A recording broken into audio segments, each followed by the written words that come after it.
चलिए हम लोग देखते हैं मोमेंटम। मोमेंटम किसको कहते हैं, ठीक है। हम लोग सुमंत कल मोमेंटम देखे थे, आज फिर से दिखाते हैं मोमेंटम। तो देखते हैं momentum.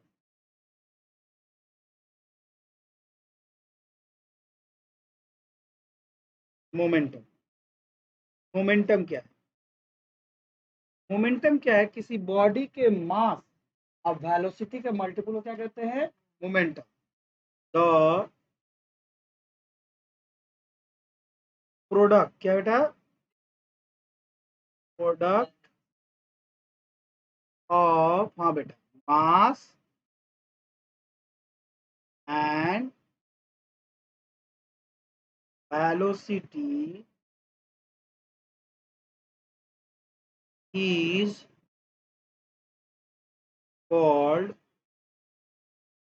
momentum. The product of mass and velocity is called momentum. ठीक है। अगर कोई बॉडी है जिसका मास क्या है, m, मान लीजिए कोई बॉडी है जिसका मास क्या है, m है। क्या है ये? m है। और ये v वेलोसिटी से जा रहा है। किस वेलोसिटी से जा रहा? v velocity. तो इसका मोमेंटम को हम लोग p से दिखाते हैं। किससे दिखाते हैं? p से। p is equal to mass into velocity. Momentum क्या हो जाएगा? Mass into velocity is called momentum. क्या? Mass into velocity is called momentum. ये कोई दिक्कत नहीं। मास इंटू वेलोसिटी को क्या कहते हैं हम लोग? मोमेंटम के नाम से हम लोग जानते हैं। कोई दिक्कत नहीं। ओके। अब देखिए, जनरली मोमेंटम किससे बना है? अगर आप गौर करेंगे तो किससे बना है? वेलोसिटी से। अब वेलोसिटी कौन क्वांटिटी है? Vector quantity. इसलिए मोमेंटम भी क्या होगा? Vector quantity. मोमेंटम क्या होगा? Momentum is a vector quantity. तो momentum is a vector quantity। कोई दिक्कत है? Momentum is a vector quantity. कोई दिक्कत नहीं है। मोमेंटम क्या है? Vector quantity. अब यूनिट ऑफ मोमेंटम देखिए, S I unit of momentum. क्या बेटा? S I unit of momentum. Momentum का एस आई यूनिट देखिए। देखिए, मास का एस आई यूनिट होता है मास इंटू वेलोसिटी। मास का एस आई यूनिट होता है केजी। अब वेलोसिटी का होता है मीटर पर सेकेंड। तो मोमेंटम का ऐसा यूनिट हो जाएगा केजी मीटर पर सेकेंड। तो दिक्कत नहीं ना। अब आते CGS unit. CGS unit of momentum. CGS unit of momentum. कोई दिक्कत नहीं ना। CGS unit of momentum P is equal to M into v. और मास का सीजीएस यूनिट होता है ग्राम। क्या होता है? ग्राम। और वेलोसिटी का होता है centimetre per second. Is a gram centimetre per second. कोई दिक्कत नहीं। ये आ गया मोमेंटम। क्या आ गया? मोमेंटम। तो अभी हम लोगों ने देखा कि मोमेंटम जो है उसका क्या, मोमेंटम जो है उसका एसआई यूनिट क्या है और सीजीएस यूनिट क्या है। अभी हम लोगों ने दोनों चीजों को देखा और समझा। क्या हुआ? देखा और समझा। कोई दिक्कत नहीं ना कि मोमेंटम का यूनिट क्या है और इसका यूनिट क्या है, हम लोगों ने देखा समझा। अब देखिए, अगर आपको याद हो तो न्यूटन फर्स्ट लॉ हम लोगों ने पढ़ा था। याद है ना? न्यूटन फर्स्ट लॉ हम लोगों ने पढ़ा था। न्यूटन फर्स्ट लॉ से किसके किसका डिफिनेशन मिलता है? याद है यदि? हाँ, inertia and force. Inertia and force, दो चीजों का डिफिनेशन मिलता है किससे? न्यूटन फर्स्ट लॉ से। तो याद होगा कि अगर हम लोग बात करते हैं न्यूटन फर्स्ट लॉ से हम लोग किसके किसका डिफिनेशन मिला था? दो चीजों का डिफिनेशन एंड फोर्स का। तो न्यूटन फर्स्ट लॉ अगर हम लोग देखें, न्यूटन फर्स्ट लॉ ये दो चीजों को डिफाइन करता है। एक एनर्सिया को डिफाइन करता है और दूसरा किसको डिफाइन करता है? फोर्स को। किसको डिफाइन करता है? फोर्स को। तो न्यूटन फर्स्ट लॉ से एनर्सिया एनर्सिया और फोर्स का डेफिनेशन मिलता है। न्यूटन फर्स्ट लॉ से किसका मिलता है, इनर्शिया और फोर्स का डिफिनेशन मिलता है। हम लोगों ने पहले इसके पहले पढ़ लिया था इनर्शिया क्या है, कैसे काम करता है, इसका डिफिनेशन पढ़ लिया था, ठीक है।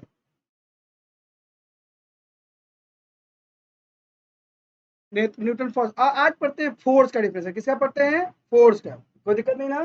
फोर्स का, व्हाट इज फोर्स, ठीक है। इनर्शिया का डिफिनेशन से पहले हम लोगों ने पढ़ लिया, इनर्शिया कैसे क्या है, इसका वीडियो भी हम लोगों ने देख लिया है। अब आते हैं force. Force,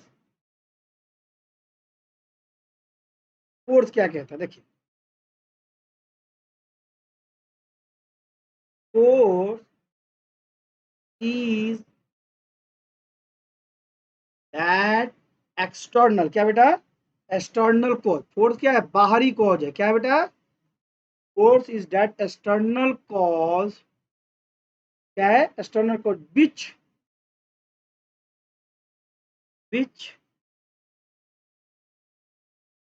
tends to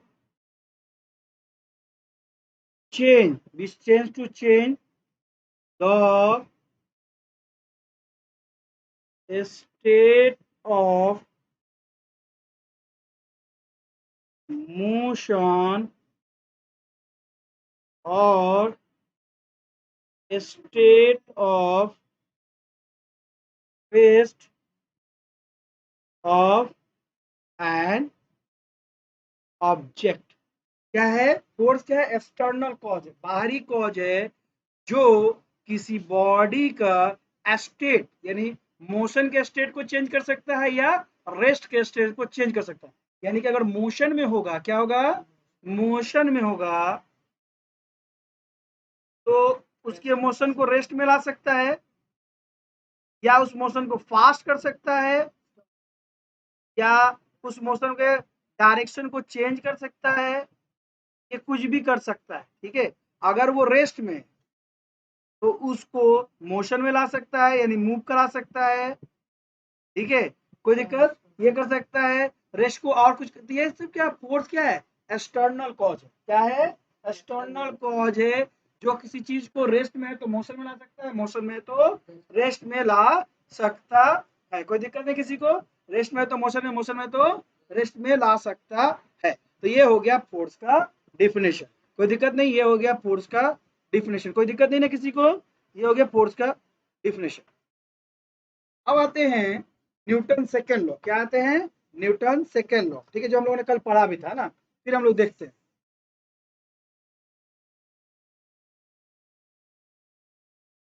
what is Newton second law, ठीक है। Newton second law,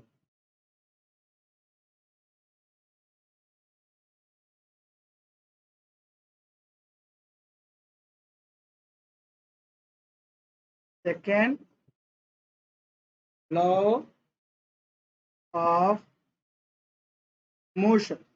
Newton second law of motion क्या है ना, हम लोग कल भी हम लोग इसको देखे थे, ठीक है। Newton second law of motion क्या है, ठीक है। Newton second law of motion क्या बेटा? Newton second law of motion states, क्या बेटा? States that, Newton second law of motion कहता है कि द रेट, क्या वर्ड है? The rate of change of momentum, क्या है?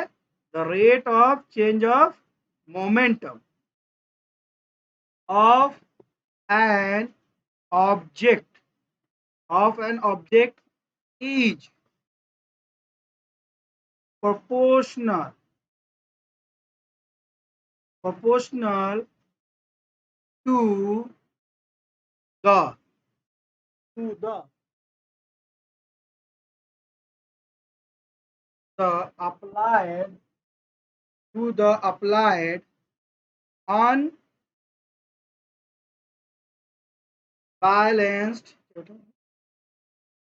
force in the in the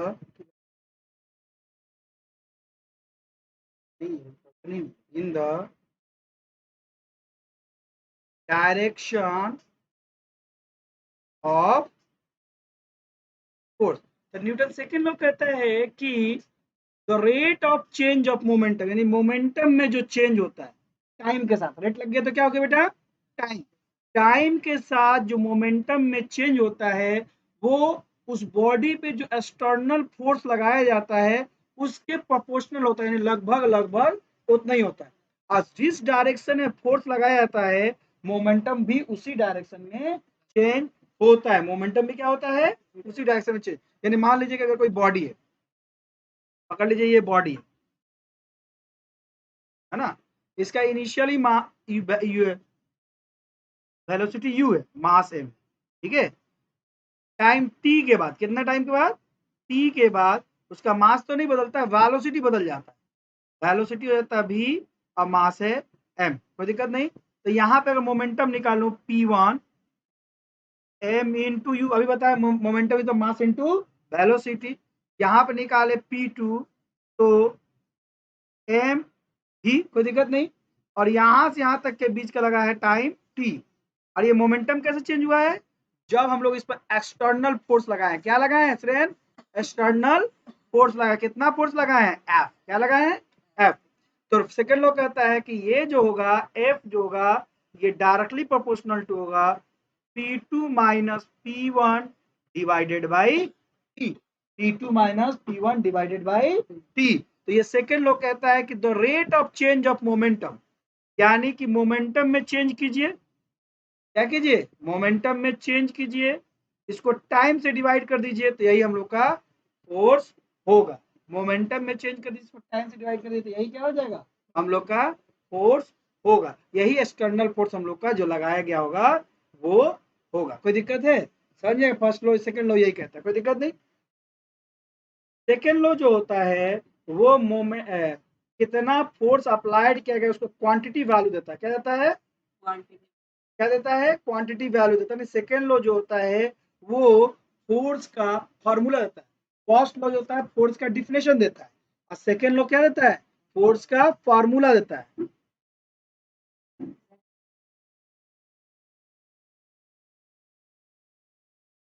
second law जो होता है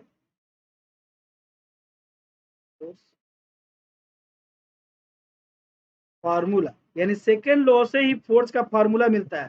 फोर्स का फॉर्मूला क्या है, F is equal to M into A. Force का फॉर्मूला क्या है, F is equal to M into A, यानी force is equal to mass into acceleration, या force is equal to force is equal to mass into acceleration, ठीक है। या acceleration क्या होता है, v minus you by T. तो force is equal to होता है momentum, final momentum minus initial momentum divided by T. तो फोर्स का फॉर्मूला होता है मास इनटू एक्सेलरेशन, या फोर्स का फॉर्मूला होता है initial momentum minus final momentum divided by T. ठीक, ठीक है। तो ये होता है फोर्स का फॉर्मूला। ठीक है, तो ये फोर्स का फार्मूला होता है। क्या होता है ना, ये फोर्स का फार्मूला होता है initial momentum minus final momentum divided by T. क्या होता है, initial momentum minus final, sorry, final momentum minus initial momentum divided by T. कोई दिक्कत है, ये फोर्स का फार्मूला होता है। कोई दिक्कत है ना, नहीं ना, ओके। अब आते हैं फोर्स का यूनिट, एसआई यूनिट। क्या बेटा, फोर्स का एसआई यूनिट। उसके बाद फोर्स पे हम लोग देखेंगे नॉमरिकल। फोर्स का दिखेगा नहीं, दिख रहा है बेटा श्रेयन, नहीं दिखेगा, नहीं, नहीं दिखेगा बाबा, उधर बैठे तो नहीं दिखेगा।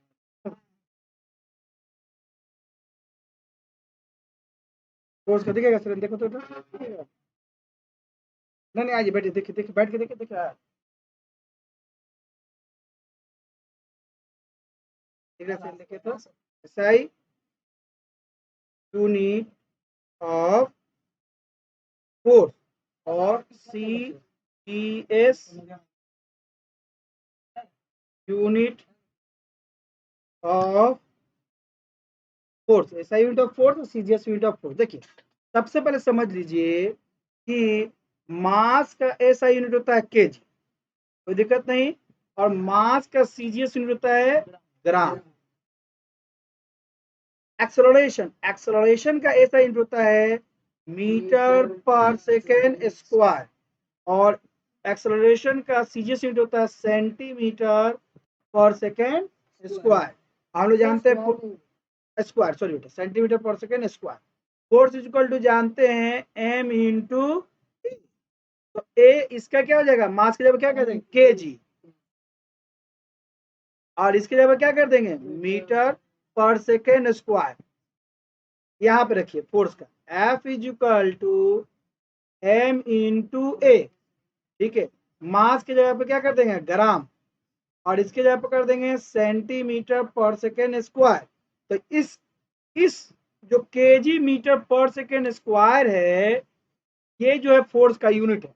मगर फोर्स में काम किया था न्यूटन साहब ने। किसने किया था, न्यूटन। तो उनके रिस्पेक्ट में इस KG metre per second square को हम लोग कहते हैं न्यूटन। क्या कहते हैं, न्यूटन। तो फोर्स का यूनिट क्या है, बेसिक यूनिट है KG metre per second square. क्या है आनंद, KG metre per second square. मगर न्यूटन साहब के रिस्पेक्ट में हम लोग इसको कहते हैं, फोर्स का ऐसा यूनिट क्या है, न्यूटन। तो SI unit of force is newton. क्या है, newton. Small N, sorry capital N. कोई दिक्कत है नहीं। अब देखिए ये जो है फोर्स का सीजीएस यूनिट क्या है, gram centimetre per second square. Sir दिख रहा है से, gram centimetre per second square. और इसको हम लोग कहते हैं डाइन। क्या कहते हैं, डाइन, DYNE, डाइन। कोई दिक्कत नहीं ना। तो हटा, हाँ इसका डाइन का हम लोग बाद में थोड़ा बताएंगे ना, इसको रखते हम लोग कहते हैं डाइन, ठीक है, बाद में बताते हैं ना। तो CGS unit of force is dyne. क्या है आनंद, CGS यूनिट क्या है अश्वम, डाइन, ठीक है। तो SI यूनिट है न्यूटन और CGS यूनिट क्या है, डाइन। फोर्स का यूनिट क्या है, डाइन। कोई दिक्कत है यहाँ, कोई दिक्कत नहीं ना। अब बात करते हैं कि 1 newton is equal to how much, 1 newton is equal to 1 newton कैसे डेवलप, डिफाइन 1 न्यूटन। क्या करेंगे, डिफाइन करेंगे 1 Newton.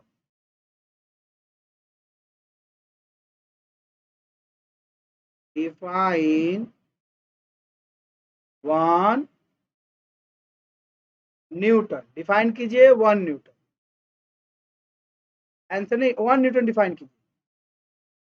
Then A body of, किसी बॉडी पे जिसका मास 1 kg हो, उस पे कोई फोर्स लगे जिसकी वजह से acceleration develop 1 metre per second square. इस फोर्स को कहेंगे 1 न्यूटन। क्या कहेंगे, 1 Newton. when a body of mass 1 kg and a force applied on the body due to the force acceleration developed in the body is 1 meter per second square, then the force is 1, कोई दिक्कत है, 1 Newton. यानी किसी body का मास कितना हो, 1 kg। क्या हो, 1 kg। यानी अगर मास बोला जाए तो मास हो जाएगा 1 kg, और उससे फोर्स लगाने से एक्सेलरेशन कितना हो गया, 1 metre per second square. F is equal to होता है एम इंटू ए। एम की जगह पर 1 kg, ए की जगह पर 1 मीटर पर सेकेंड स्क्वायर। ये फोर्स हो जाएगा 1 kg metre per second square. 1 kg metre per second square भी तो 1 न्यूटन कहते हैं ना। तो फोर्स इज इक्वल टू हो जाएगा 1 न्यूटन। तो जब किसी बॉडी पे फोर्स लगाया जाए इतना, 1 kg के बॉडी पे इतना फोर्स लगाया जाए तो उसमें 1 मीटर पर सेकेंड स्क्वायर है ना एक्सेलरेशन डेवलप हो जाए, तो उसको क्या कहेंगे 1 न्यूटन। क्या कहेंगे 1 न्यूटन। कोई दिक्कत है किसी को? नहीं ना। अब आते हैं हम लोग का क्वेश्चन है वेरी वेरी इंपॉर्टेंट क्वेश्चन। क्या होगा? Numerically mathematically formulise second law of motion. यानी सेकंड लॉ ऑफ मोशन को मैथमेटिकली दिखाइए। सेकंड लॉ ऑफ मोशन को क्या दिखाइए? मैथमेटिकली दिखाइए, है ना। क्या करेंगे? सेकंड लॉ ऑफ मोशन को या क्वेश्चन ऐसे आएगा कि proof F is equal to M a. ठीक है, कोई दिक्कत नहीं, है ना। दो क्वेश्चन आ सकता है।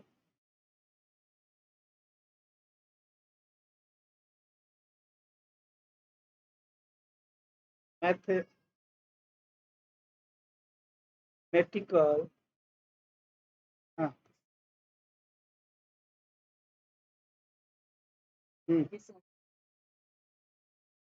मैथमेटिकल फॉर्मूला बताइए जो अभी मैंने आपको दिखाया, F is equal to M A. Second law of, या ऐसे पूछ सकता है proof that F is equal to M into A.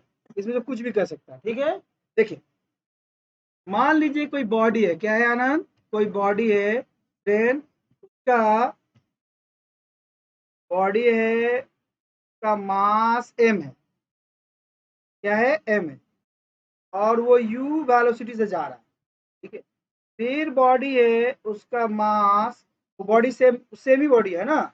After, हाँ, आफ्टर टाइम टी उसका वेलोसिटी हो गया है v। ठीक है, ठीक है। यहाँ पर लिखेंगे पहले, पहले यहाँ पर लिखे, ठीक है। Let a body of mass is equal to m. कोई दिक्कत नहीं ना। इनिशियल, है ना, वेलोसिटी क्या लिखेंगे बेटा? Initial velocity equal to u. Okay, इसलिए इनिशियल मोमेंटम या फर्स्ट मोमेंट है ना बेटा, इनिशियल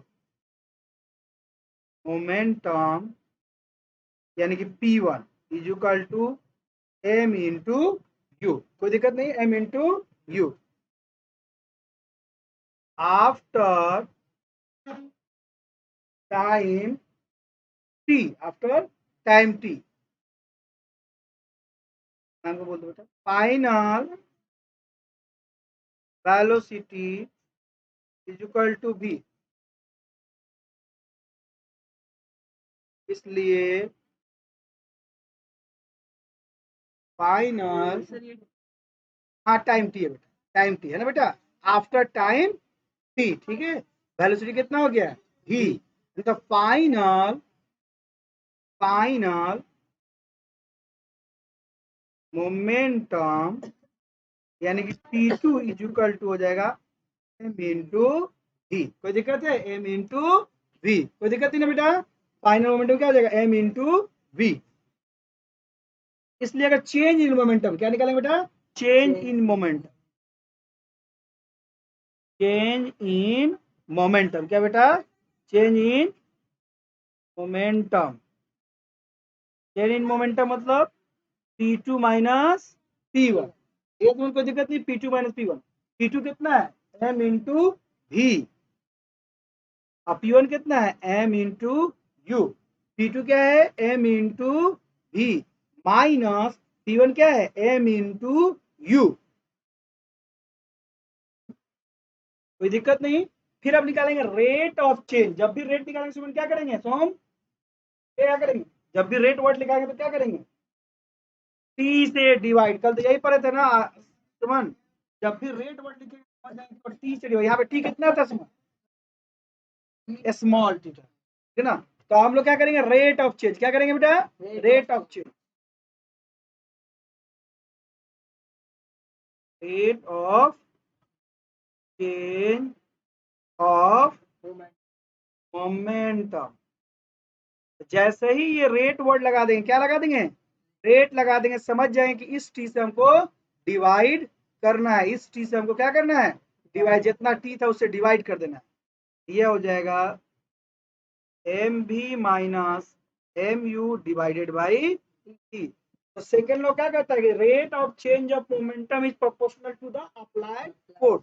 तो इस बॉडी पे मान लीजिए कि इसका मोमेंटम में जो चेंज हुआ था, क्या हुआ था आश्रय, मोमेंटम में जो चेंज हुआ था, है ना, इस पे ये इस डायरेक्शन में फोर्स लगा था, एफ फोर्स, इसी वजह से चेंज हुआ, ठीक है। तो इसके मोमेंटम में चेंज किसकी वजह से हुआ, इस लगाए गए फोर्स की वजह से, क्या हुआ ना, इस लगाए गए फोर्स की वजह से।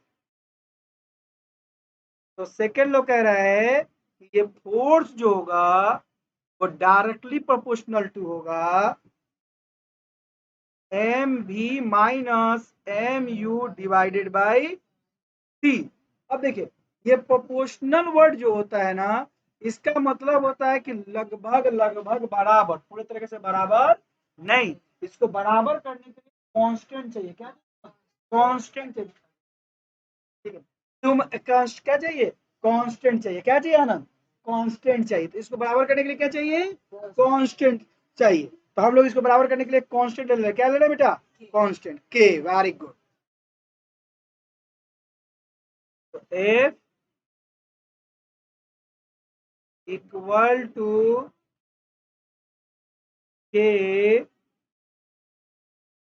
M m v minus m u divided by t. कोई दिक्कत है किसी को, हाँ, अभी कॉमन लेंगे, जस्ट कॉमन लेंगे इसके, हाँ, के, है ना, और हम लोग इसमें से एम कॉमन ले लेते हैं, क्या हो जाएगा, v minus you by T. और हम लोग जानते हैं ना, एक्सेलरेशन इज इक्वल टू होता है v minus you by T. ये पहला लेसन पढ़े थे सुमन, इधर देखो, पहला लेसन पढ़े थे ना, acceleration is equal to v minus you by t. दिक्कत नहीं, तो एक्सेलरेशन हो जाएगा v minus you by T. तो इसके जगह पर हम लोग लिख देंगे f इज इक्वल टू के, है ना, m इंटू ए, क्योंकि इसके जगह हम लोग क्या लिख सकते हैं, a, कोई दिक्कत नहीं। अब ये जो k जो है ना, क्या है बेटा, k, इसको हम लोगों ने क्या नाम दिया है ना, k जो है क्या है इसका, कांस्टेंट, या कांस्टेंट क्या है, कांस्टेंट, है ना, प्रोपोर्शनल कांस्टेंट, ठीक है, कोई दिक्कत नहीं। तो इसका नाम लिखेंगे वेयर k इज, क्या लिखेंगे ना, k इज क्या लिखेंगे, बोले लोग, is a constant of proportionality, is a, ये लिखना है, नहीं लिखेंगे तो एग्जाम में नंबर नहीं देगा, कांस्टेंट ऑफ प्रोपोर्शनलिटी। ये क्या है, कांस्टेंट ऑफ प्रोपोर्शनलिटी। अब देखिए, कांस्टेंट ऑफ प्रोपोर्शनलिटी को आनंद क्या करना पड़ता है, इसको हटाना पड़ता है, ठीक है, कोई दिक्कत नहीं, कांस्टेंट ऑफ प्रोपोर्शनलिटी क्या करना पड़ता है, हटाना पड़ता है। तो अगर हम लोग कांस्टेंट ऑफ प्रोपोर्शनलिटी को हटाएंगे, है ना, तो इसका वैल्यू आता है के का वैल्यू आता है 1, क्या आता है 1।